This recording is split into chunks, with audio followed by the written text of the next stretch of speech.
Kıymetli basın mensupları, aziz milletim, dünyanın neresinde olursa olsun kalbi bizimle çarpan değerli vatandaşlarım, sizleri en kalbi duygularımla, muhabbetle, hürmetle selamlıyorum.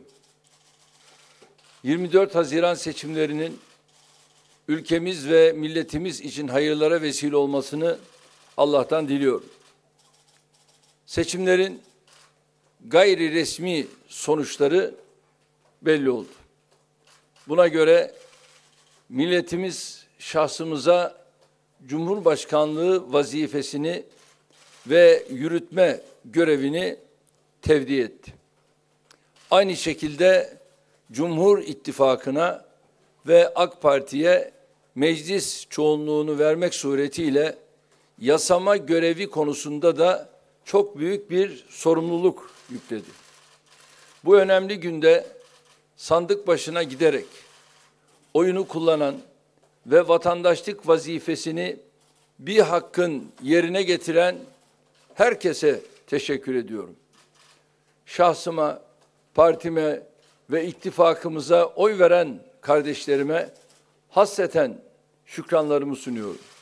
Artık seçim döneminde yaşanan tartışmaları, gerginlikleri, kırgınlıkları geride bırakıp ülkemizin geleceğine yoğunlaşma zamanıdır. Milletimizin bu seçimde bir kez daha teyit ettiği mesaja uygun şekilde tüm kurum ve kurallarıyla demokrasiye olan bağlılığımızı, hak ve özgürlükleri geliştirme konusundaki kararlılığımızı önümüzdeki dönemde daha da güçlendirerek sürdüreceğiz. Buradan tüm milletime her fırsatta verdiğim şu sözü bir kez daha hatırlatmak istiyorum. Geçtiğimiz 16 yılda vesayet güçleriyle, cuntalarla, darbecilerle, siyasi ekonomik tetikçilerle yaptığımız mücadelelerle ülkemizi demokraside ve ekonomide getirdiğimiz yerden geriye gidiş asla söz konusu olmayacaktır. Tam tersine Türkiye'nin her alanda daha da ileriye gitmesi için mücadele vermeyi sürdüreceğiz.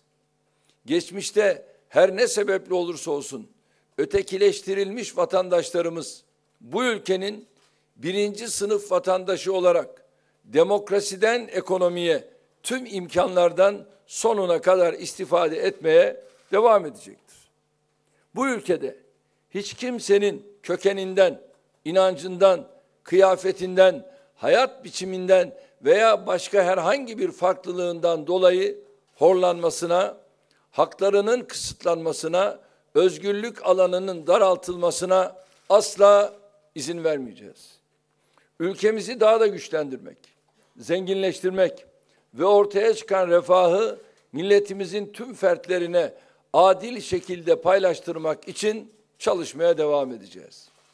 Milletimizden aldığımız bu destekle sınırlarımız içinde ve dışında ülkemizi terör örgütleri vasıtasıyla tedip etmeye çalışanlara cevabımızı çok daha güçlü bir şekilde vermeyi sürdüreceğiz. Biliyorsunuz 24 Haziran'da milletimiz sadece bir cumhurbaşkanı ve 600 milletvekili seçmedi. Aynı zamanda yeni yönetim sistemini de fiilen hayata geçirdi.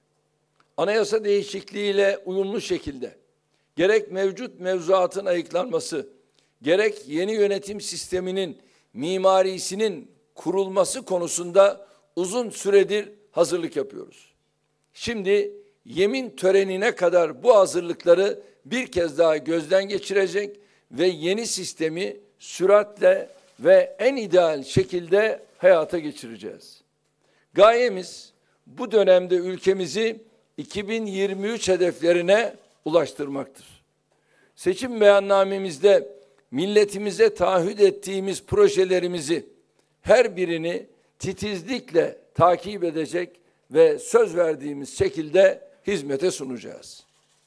Üretimiyle, ihracatıyla, istihdamıyla, Kanal İstanbul'uyla, Türkiye'nin otomobiliyle, savunma sanayi ürünleriyle, diğer tüm projeleriyle ülkemizi geleceğe taşımak için gece gündüz çalışacağız.